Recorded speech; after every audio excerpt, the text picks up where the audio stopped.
মধ্যপ্রাচ্যে চলমান ইরান সংকট এবং যুদ্ধের তীব্র ধাক্কা লেগেছে শ্রীলঙ্কার $1.5 বিলিয়ন ঐতিহ্যবাহী চা শিল্পে।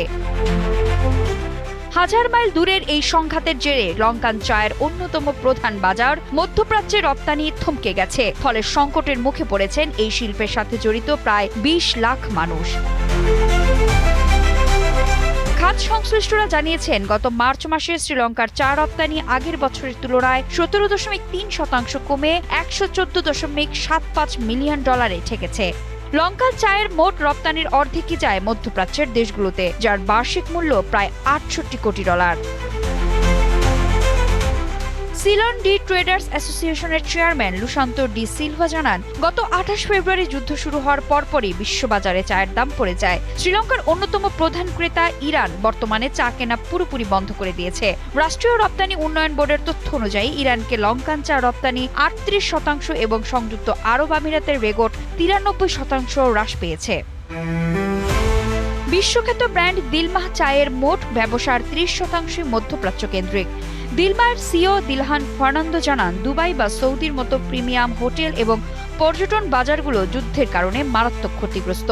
পরিস্থিতি সামাল দিতে তারা এখন মার্কিন যুক্তরাষ্ট্র, কানাডা এবং দক্ষিণ আমেরিকার বাজারে বিকল্প খুঁজেছেন। তবে এই মুহূর্তে সবচেয়ে বড় চ্যালেঞ্জ পণ্য পাঠানো।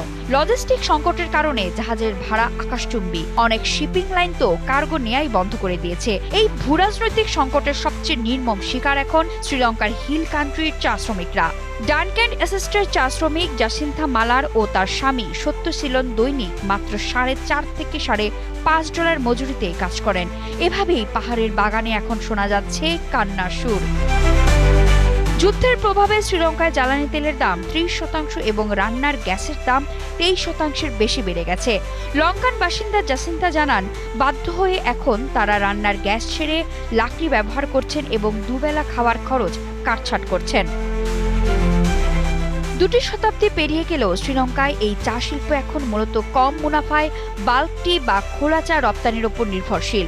বিশ্লেষকদের মতে, টিকে থাকতে হলে শ্রীলঙ্কাকে এখন খোলা চায়ের বদলে প্যাকেটজাত এবং বিশেষায়িত চায়ের দিকে ঝুঁকতে হবে।